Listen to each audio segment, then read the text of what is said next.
You have come to the place where something you've been wanting for a while, even though it is not yet manifest, is not only tolerable, but, well, let's just start there. It's tolerable.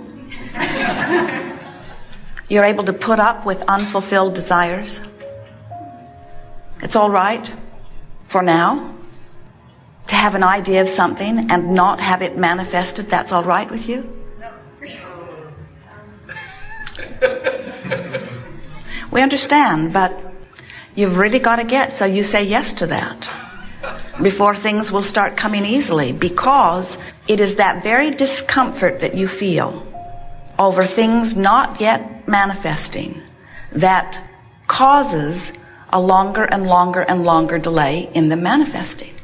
Because when you want something and you notice it hasn't happened yet, and you keep noticing that it hasn't happened yet, and you keep feeling the way you feel when you notice it hasn't happened yet, that feeling is your indicator that you're offering a vibration because it hasn't happened yet that matches it not having happened yet.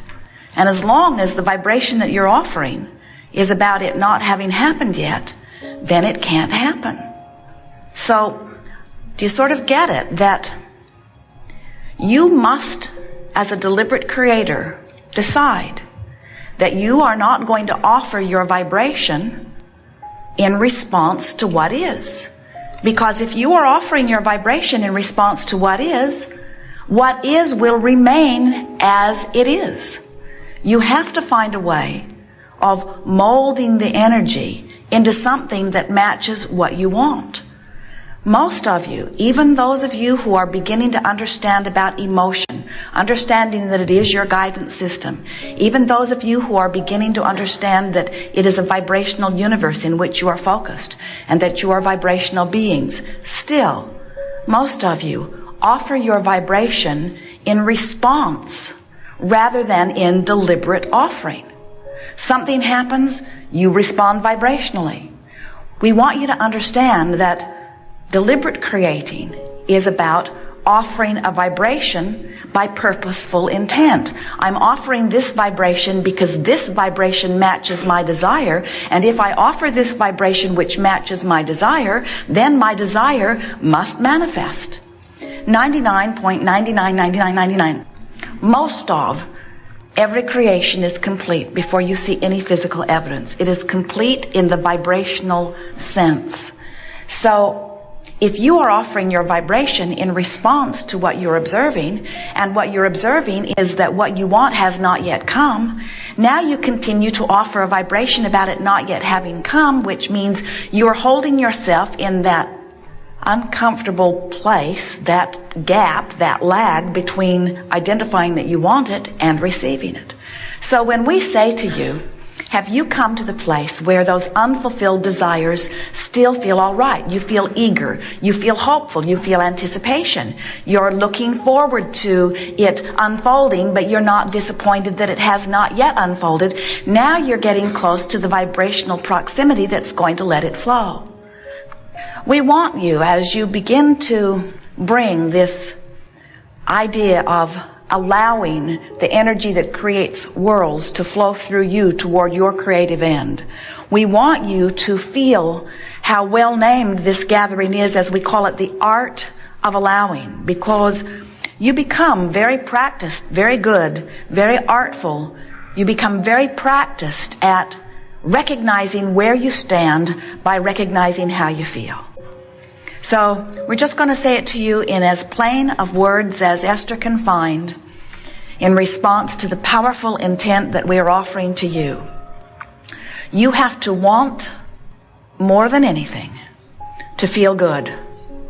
And you have to be willing to work harder on this than anything else on feeling good. And here's the blunt statement that we want you to leave here remembering. You've got to stop letting what is dictate your emotional response. So, somebody hurts your feelings. You don't want to be somebody that somebody can hurt your feelings. You don't want to be hanging out there so tentatively that terrorists could strike in a part of the world that has nothing to do with you, and it can make you afraid. You don't want to be hanging out here in such a fragile position that someone that you care about could be disconnected, having a bad day, say something to you and hurt your feelings, and have them, who you can't control, wouldn't want to even if you could. We're speaking from your inner being point of view, of course.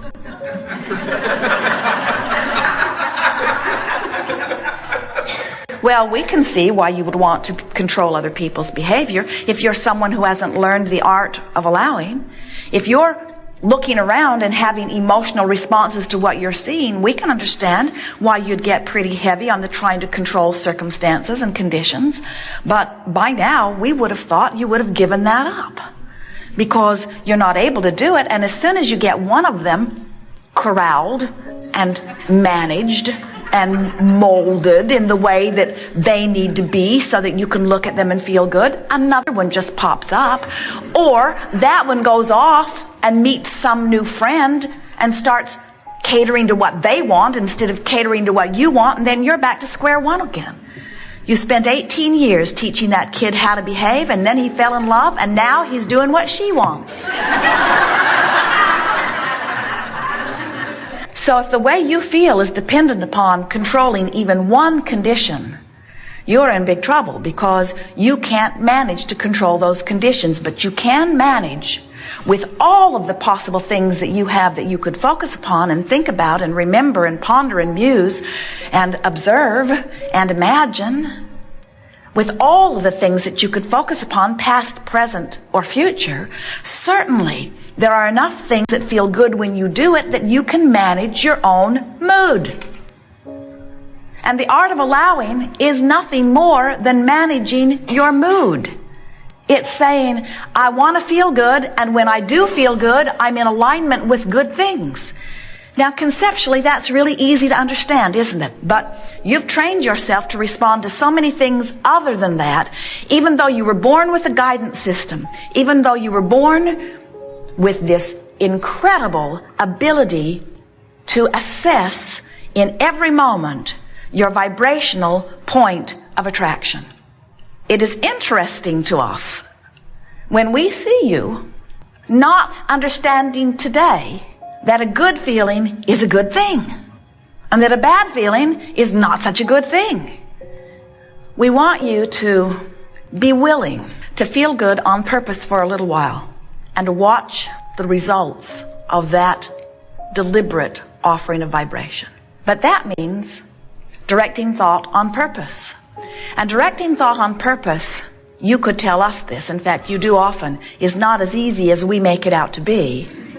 Because, and here's where we let you off the hook, but only briefly, so don't get used to it.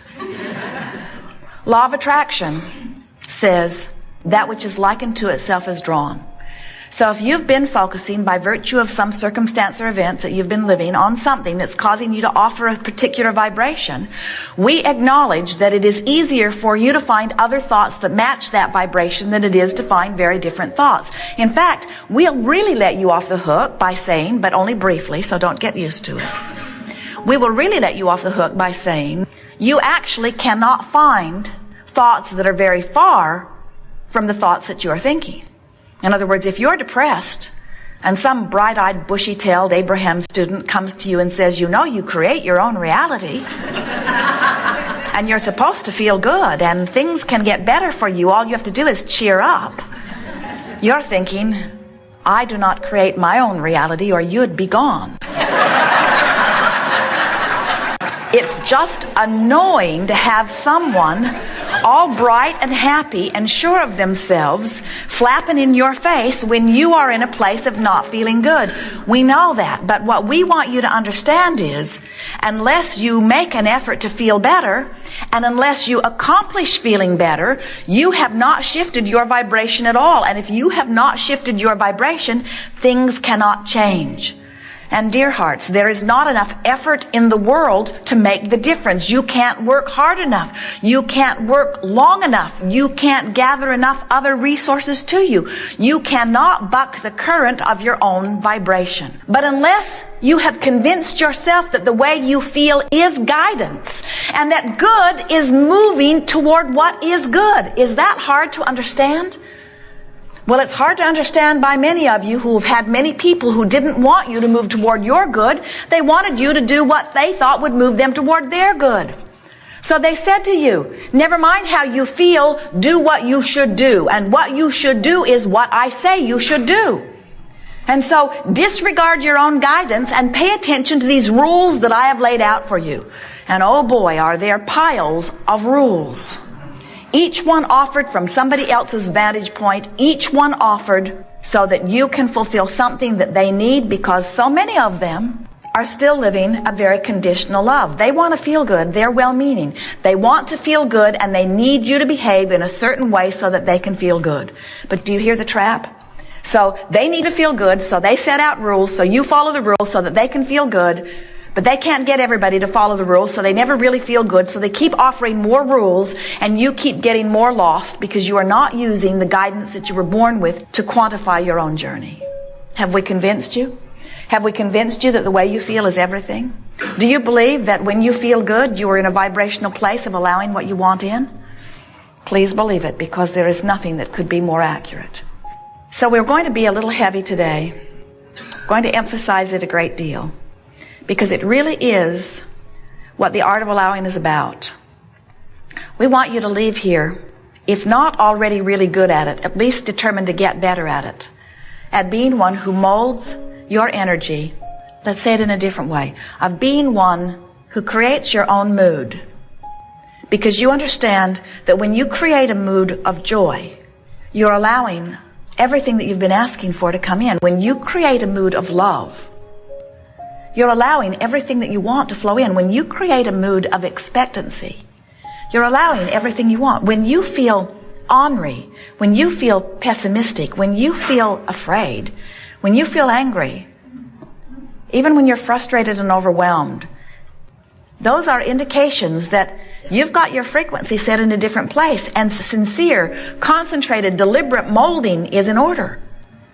So if someone says to you, what are you working on these days? Tell them, I'm working on my own mood and attitude.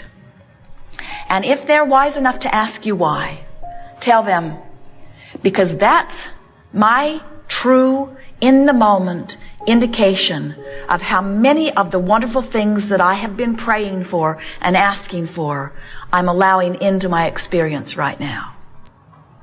Tell them, I'm no longer dictating my focus by whether it's interesting or whether it's important or whether somebody else is pointing at it or whether somebody else has made a big deal about it. I'm no longer guiding my sculpture of my life by any outside factor or guidance. I'm guiding it completely by the way I feel. And when you get there, now you are ready to travel with us on an emotional journey that will take you into the resources and the realm of all things wonderful that you have ever imagined. There is nothing that you cannot be or do or have. And there is nothing that is keeping you from the accomplishment or the achieving of anything other than your own attitude, other than your own mood, other than your own focus, other than your own emotional response to what you're giving your attention to. So leave this gathering today deciding that you're no longer one whose feelings can be hurt, because your feelings are no longer up for grab. Because your feelings are not dependent upon what somebody else thinks or does. Your feelings are dependent upon your choice of focus. And since that person that may hurt your feelings also could not hurt your feelings, you've got choices in your imagination. And since that person that may have just hurt your feelings has also done things that thrilled you, you have choices in your memory. And because that person who's trying to hurt your feelings right now is not the only person in your awareness right now, you've got choices right now. You have choices. The emotional journey says, And this is where we're letting you off the hook again. The emotional journey says the choices that you have are not from despair all the way to bliss. You don't have that choice, not right now.